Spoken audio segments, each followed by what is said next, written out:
happy with that, and it gives us good viewpoints to look at as well.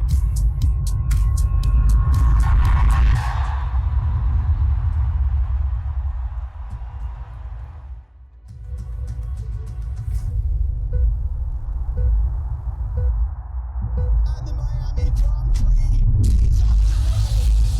That was so close. And he just had a big crash there. Yeah, copy, we saw that. They are really aggressively racing. Lando Norris leads by 2.9 seconds. Off the road goes Kevin Magnussen. The full safety car is out. Lando Norris is going to get the benefit. Can Lando Norris keep Max Verstappen behind? 15 times Lando Norris has stood on the podium, but never on the top step. Until now, Lando Norris wins for the first time in Formula One. It's victory in Miami.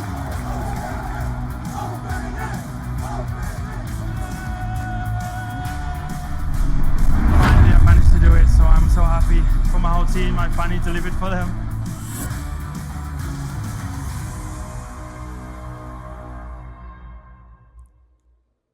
I love this video because Verstappen didn't win this race, so it's huge for Miami for anybody but Verstappen to win. So what I'm going to talk through is how we navigate our fans. We have over 100,000 fans coming to our race every day, Friday, Saturday, Sunday, giving us well over 275,000 fans given the weekend. The customer experience for us is extremely important. From before you buy a ticket to when you're leaving the race, that all matters, whether you're going to come back the following year or not.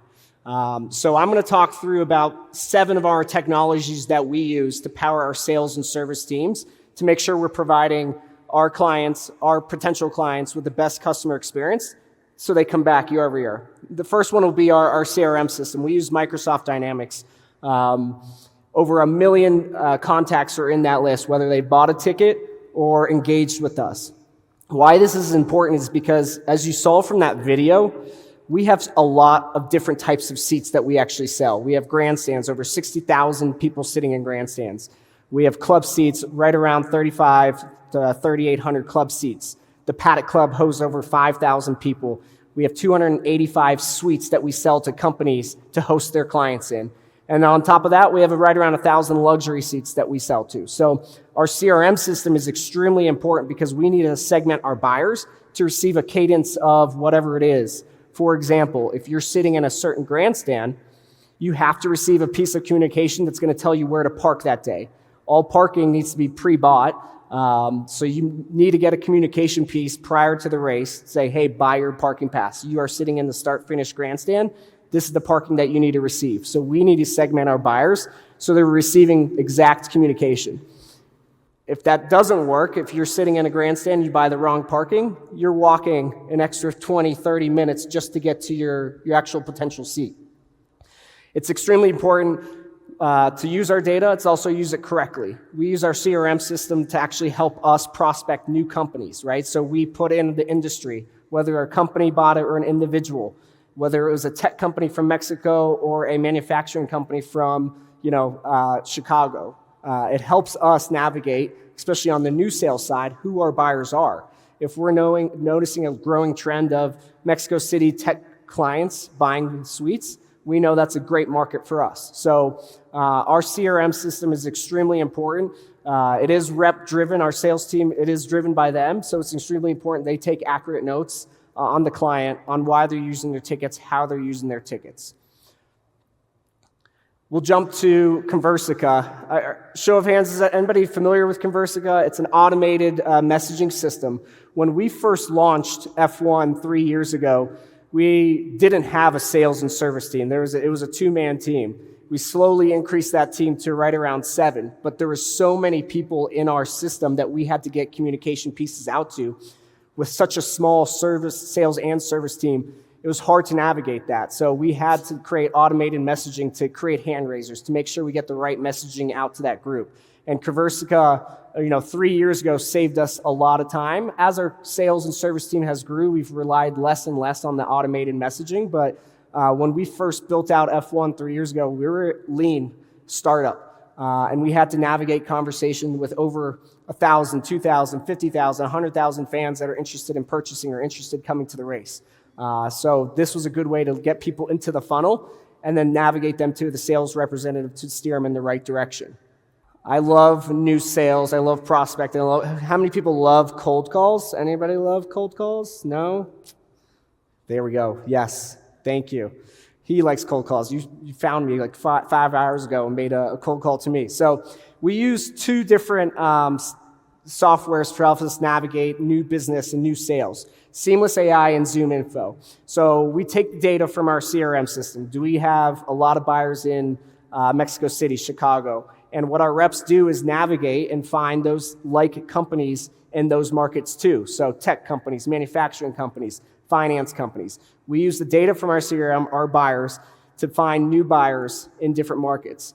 Seamless AI and Zoom Info helps us navigate that and find whether we need to sell to the C-level, whether we need to sell to an event director or a marketing person. We use the data that we capture in CRM to help us find the next set of buyers. Year over year, we have to sell, 50, 40, 30% new buyers year over year. So we need softwares for our sales team to go out and find new business. We cannot rely on marketing and automated messaging and social and whatnot. Companies, we sell a lot of suites. We need to target companies, and sometimes it's hard. Companies don't come to us. They don't raise their hand saying, "Hey, we want to give you $100,000 for a suite." We need to go find them and create a value prop for these companies to want to host their clients, host their prospects, host their employees to create revenue on that side. Power BI, this actually takes and combines all of our CRM system and our ticket managing system into one. This is how we track sales. This is how we track our sales team's activity. If we know a sales team has to make 100 outreach activity points a day, we track it from CRM into Power BI, and as a leadership team, this is how we use it. This also tracks sales in real time for us. We know exactly how well we're doing in certain products and certain categories. And for us, we wouldn't be where we are without the capabilities of tracking things in real time. Event and campus operation, who's scanning in?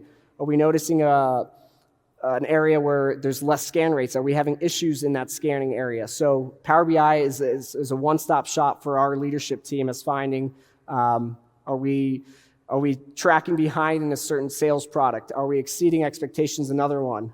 Is our rep activity low? All these get poured into Power BI for us to get a real-time dashboard of how we're doing in real time here. Wi-Fi. This is extremely important. We're a very large campus, and people need to be connected. I struggled the past 5 hours getting connected here, and I felt away from the world. But we have, basically our campus is a few square miles big, so we need Wi-Fi capabilities as a small city. So we have towers set up throughout the campus so people can get on the Wi-Fi. Reason why it's important, people need to share and do things on social media to prove that they're at certain events. Also for Wi-Fi, we need people to use our app, right? People transfer and sell their tickets via the app, and so we need people to be on the Wi-Fi, receive push notifications while they're at the race, and it's all with having great bandwidth, having great Wi-Fi system here. An example, right? Like if it's Sunday, end of the day, and we have an excessive amount of hot dogs left for the race, can we send out a push notification? 50% off hot dogs at this stand right here via the Wi-Fi. If we didn't have Wi-Fi, people wouldn't get that messaging and we would lose out on revenue. Another thing for the Wi-Fi is we have 7 different zones scattered throughout the campus. And at any given moment, there's going to be an issue that arises. Somebody can't scan their ticket in. Somebody's sitting in somebody else's seat. And for us, we need to get on our Wi-Fi. We need to get to a source to find a solution for that problem. Even for the staff, right? Having Wi-Fi in my hands so I can direct people, so I can get an answer quickly is extremely important, especially for part-time staff or full-time staff at the race. Over 100,000 people can connect to our Wi-Fi at any given moment. It's pretty insane for how big our campus is. You can literally watch the live stream of our race while sitting in a grandstand, watch a different turn, which is pretty impressive. Reich, this is for our internal use. So we have so much communication going out to all our fan bases, all our ticket holders, anybody that could potentially be buying tickets. We use Reich to actually streamline all our communication. So if we have an email going out to all guests in the start-finish grandstand about their parking, Reich is a way to actually put all the key stakeholders on an email, on a chain, to make sure we are communicating the right thing. So our stadium ops team is on that. Our parking team is on that. Myself, our ticket sales team is all having eyes on every piece of communication going out. So we're making sure our fans receive all the right details before they arrive. So Reich is a way for us to streamline and make sure all the right stakeholders are getting eyes on any communication, and we're changing whatever it is in real time and making sure that that information is right before it hits the eyes of our clients. And then this is one of my favorite pieces here, the F1 Miami app. This is the hub, right? So we are one of the only races that we have 100% digital tickets, right? So we don't do the hard tickets anymore. Why that's important? If you're a company, you own a suite with us, you're entertaining 10 of your guests, one of your guests last minute can't make it. You can actually take that ticket back and resend it to a new guest. If we didn't have digital ticketing, that ticket is going to go unused, right? You sent it to him, he's coming from out of town, he can't send it back to you in time for you actually to use that ticket. So in order for you to actually use digital ticketing or any ticket to get onto campus, you have to use the F1 Miami app. Wayfinding is huge. So we have a complicated campus, right? There's bridges, there's tracks, there's everything there.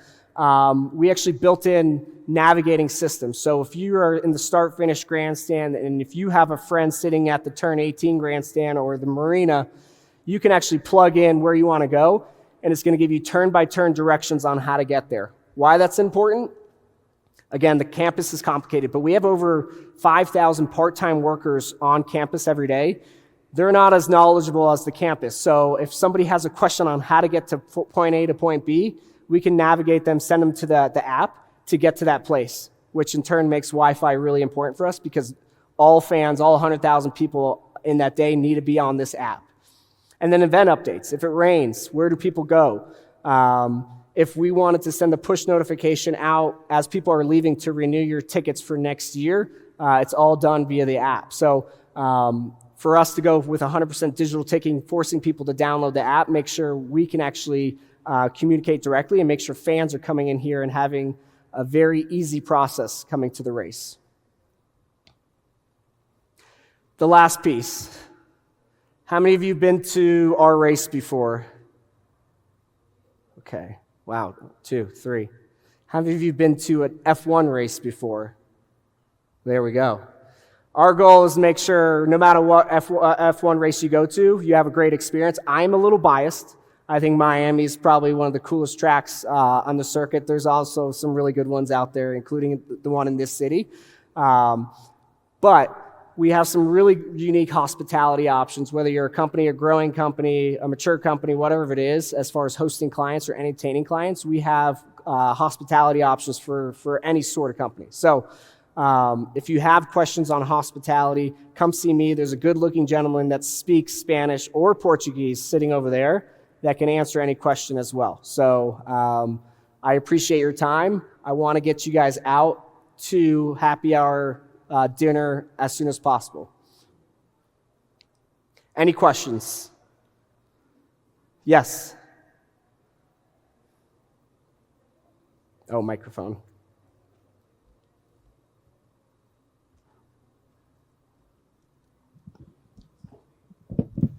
Hi. Hi. So this is Juan. So my question is, it looks like this was like a really big, huge effort, all the way from like pre-sales, through sales, the execution, and even post-show, right? I think that it has a lot of potential as a product and not just as an offer from Formula One. Are there plans on making this available for other industries or other types of events, even if they're not like Formula One owned? You're saying using our track for other events? Not the track. Oh. I'm talking about like the entire logistics from like all the tools that you created to do the prospecting and then sales and then during the execution, and the fact that there's still a lot of ticketing companies that still use paper tickets because they don't have the infrastructure to actually do it all digital. Are there plans on creating this, like make it a product and probably sell it outside of Formula One? I think a lot of teams and a lot of sports organizations do use like with the stuff we use. So to give you some background on myself, I've been with the organization 6 years. I spent the first 3 years on the Miami Dolphin side. So a lot of the things that we do for F1 Miami, we do for the Miami Dolphins because, they've been in business for 50 plus years already, and they've been using digital ticketing and whatnot. So there's a lot of things that the modern teams use, digital ticketing, the apps. I think there's a lot of other organizations, teams that are probably stuck using the hard tickets because it is, it is cool to receive a ticket in the mail and hold it in your hand. I think that piece is really fun. The issue is, what happens if you lose that ticket? What if you're a company hosting clients and there's your guest's kid gets sick and they can't go anymore, and that ticket actually goes to waste. So I think more and more organizations, sporting teams, whatever it is, I could see a world where probably all of it's going to go to digital ticketing at some point, whether it's 5 years, 10 years, it has to happen. Bueno, does anyone have any question for Ron? Okay.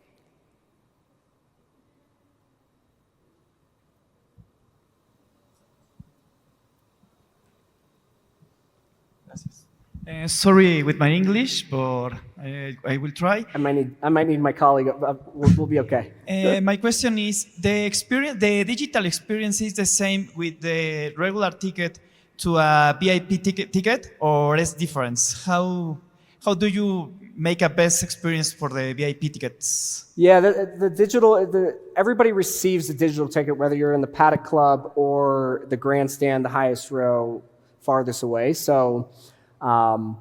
The process is, so when you have a digital ticket, you actually scan your ticket twice. You scan your ticket to get onto campus, and then let's say you have a club seat in a random zone.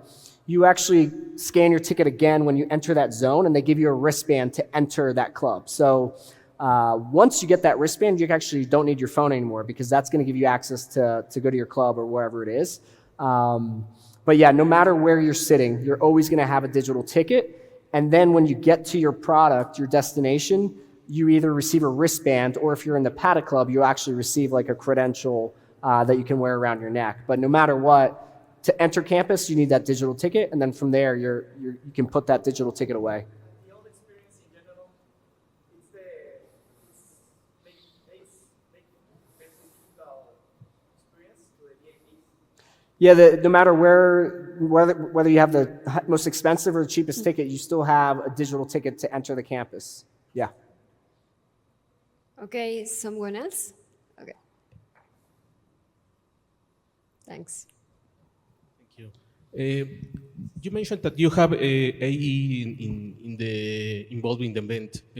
Is this only for internal process, or you have interaction with the customers or with the fans with AE, artificial intelligence? Repeat that. With artificial intelligence, do you have this benefit? Do you use it internally, or do you use it with the customers or with the fans? Like our internal software system? Yes. The things I talked about today is what we use internally. What the fan sees is just access to the app. Once you get into the app, you actually we use Ticketmaster. So you would sign in to the app using your login, your credentials.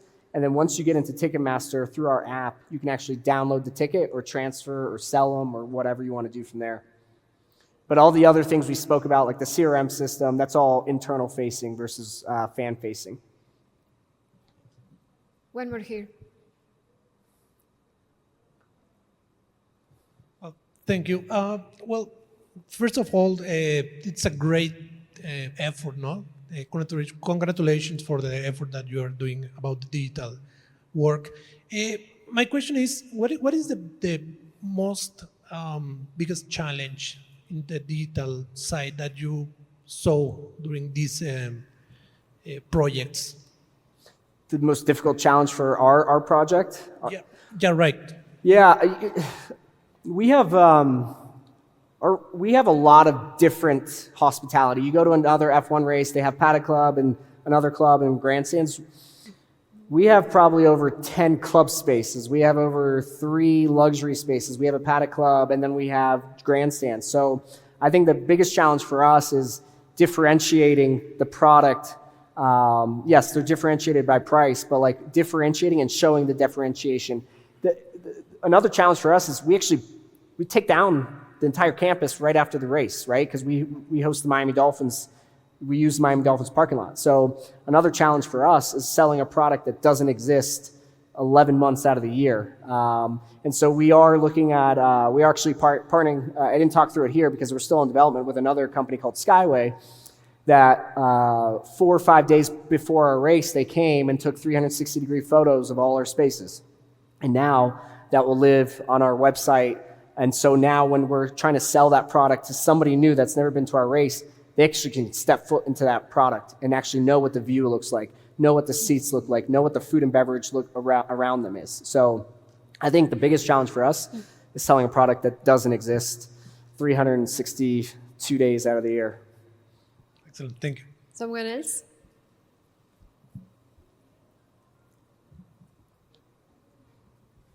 Thank you. I get really nervous with public speech. I'm sorry. But one of my goals and dreams in life, I guess, is to work in F1 because it's my favorite sport.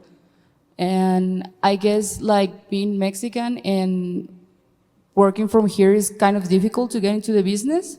So I guess my question is, what would you recommend to young people mostly, how they can get started in the business in F1, like in the marketing and technology aspect? Yeah,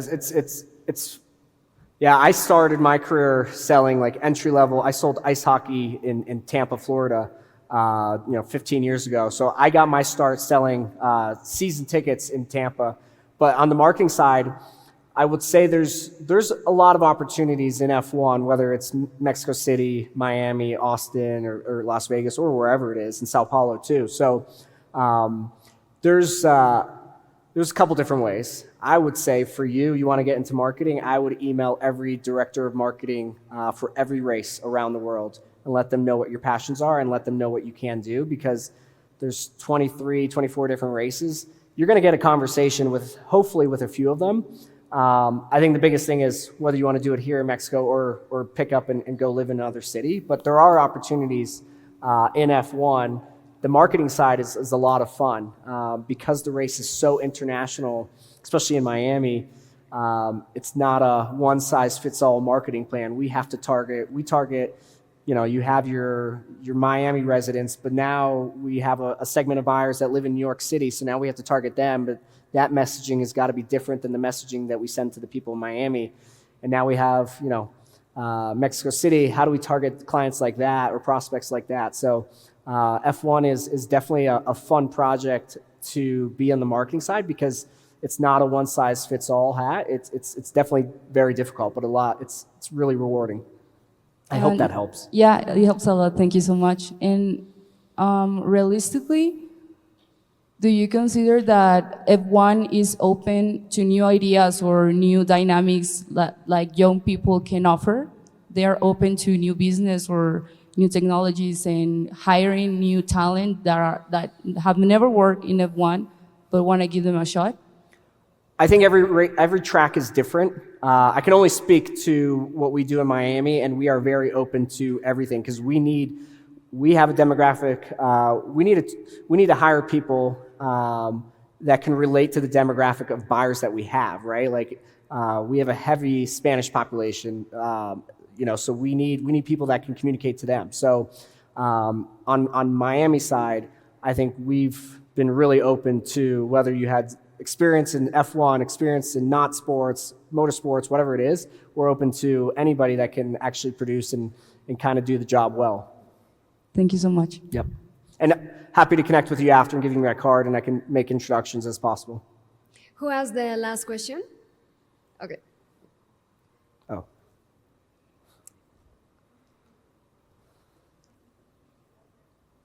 Bueno, Hi. nos quedamos con dos. Hello. Oh, here we go. I was looking back there. Okay. You can go. Oh. Hi. You talk about the front end tools that you were implementing here, but it will be like I would like to know about the back end. How many servers on premise, cloud? What about the communications infrastructure in order to supply Wi-Fi to 100,000 persons, and about the information security? Yeah, we are the guinea pig for Verizon Wireless, and they test out every piece of equipment on our campus. They are a heavy partner with the NFL, the Miami Dolphins, and obviously our track. So every little thing that Verizon wants to test, they test on our campus. I've been on a few tours. We have the towers everywhere. Every 50 feet, every 50 yards, there's a tower. There's the Wi-Fi tower there. There's not a spot, and I've tested, there's not a spot where you're not connected to the Wi-Fi. I'm not the smartest person in this room, clearly. I don't know how that works, but I do know no matter what, you're connected to the Wi-Fi as soon as you step foot on campus, and it's pretty crazy to see because it powers, our campus is big enough where it's a small city. It powers basically a small city, and 100,000 people at the same time can get on the Wi-Fi to stream, whether it's the F1 race or whatever else they're streaming and posting on social. It's pretty impressive what the capabilities are. I hope that didn't answer your question. Yeah, kind of. Thank you. A lot of cell towers. Yeah. Last question, please.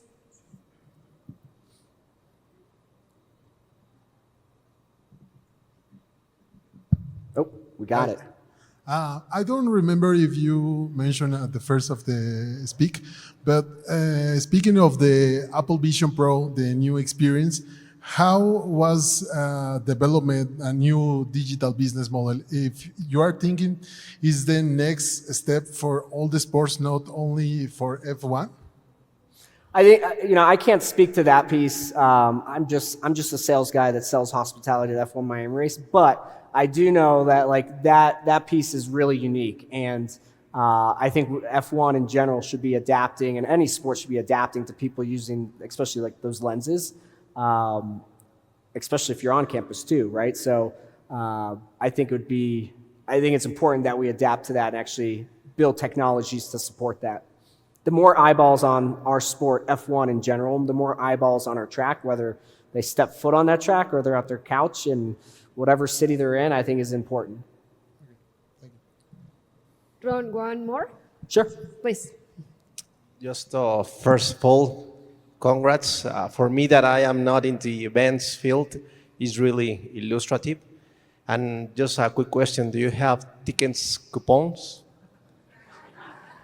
Tickets to give out? You are the sales guy, you mentioned. So. There's always one guy that everybody thinks it, and I appreciate you asking, right? Like everybody's thinking the same thing. I don't. We're actually not on sale for next year's race yet. So to give you some background, as soon as our race ends, we have it in May, we actually start our planning process for next year. The great thing about our, great and good or bad, is our track gets built up every year from scratch. So what we do right after the race is we actually do a survey to everybody that attended. And we get the good, the bad, and the ugly. And we make changes to structures or whatever we need to make sure our fans are happy when they come back next year. Long-winded answer to tell you, I don't even have tickets yet because we're not on sale because we're still building out the campus for next year. But you know where to find me, so feel free to ask me in like 3 months and we'll see how good of a mood I'm in. We'll go from there. Thank you. Thanks for your participation. Ron, thanks for joining us, and thanks for that great talk. My question is regarding the American Grand Prix. Which is your biggest strength in comparison with Las Vegas or even Mexico City Grand Prix that I think is highly positioned?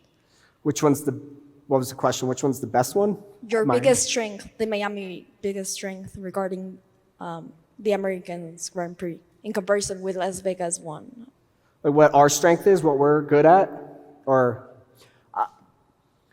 I guess comparing Vegas and Austin and us were completely separate races. Vegas is a street course in the middle of Vegas. That's pretty cool to be in a hotel room looking down on the track.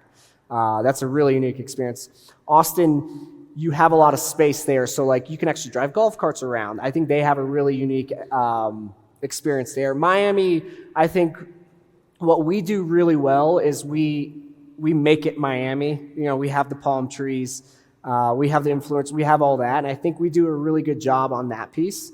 We also know that a lot of people go to F1 races to do other things, whether it's listen to music or taste food, and so we adapt.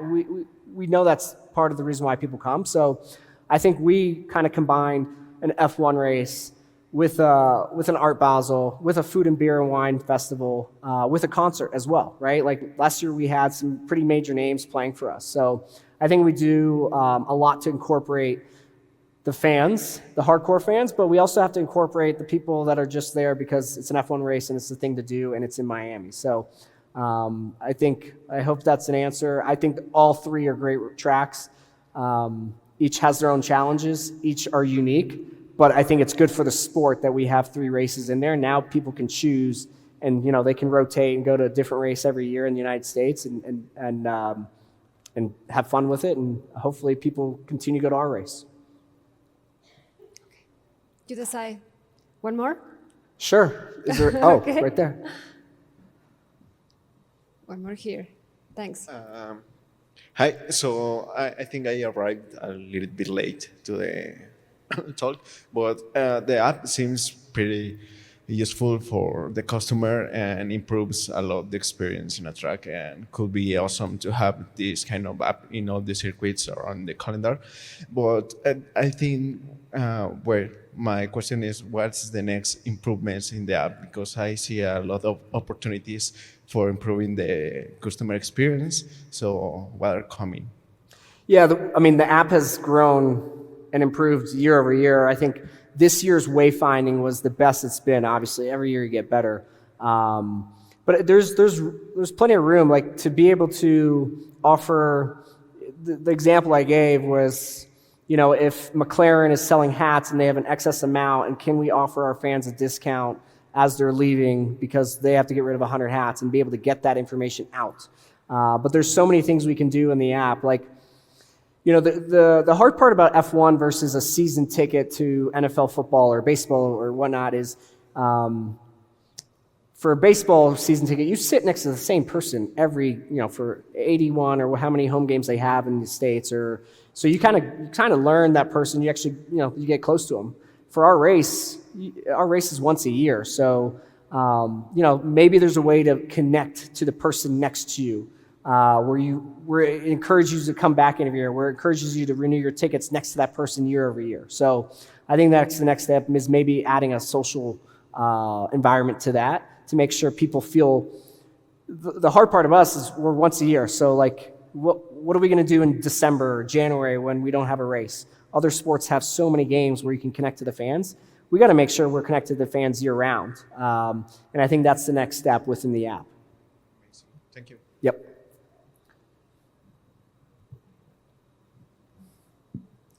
No more questions?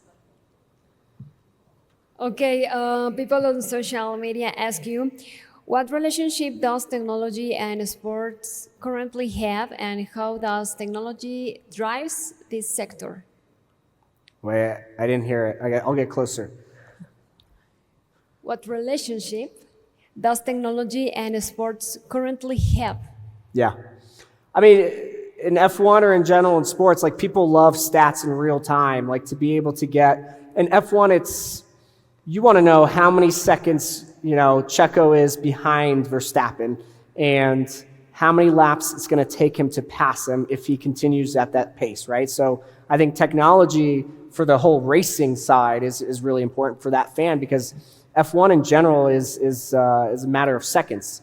And if you know that Checo's gaining on this guy by a half second, he's got 10 laps left, you want to know by what lap he's going to pass the guy in front of him. So I think there's a lot of correlations with real-time stats and instant stats.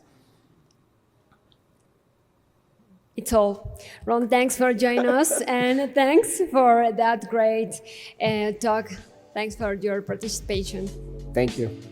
Appreciate it.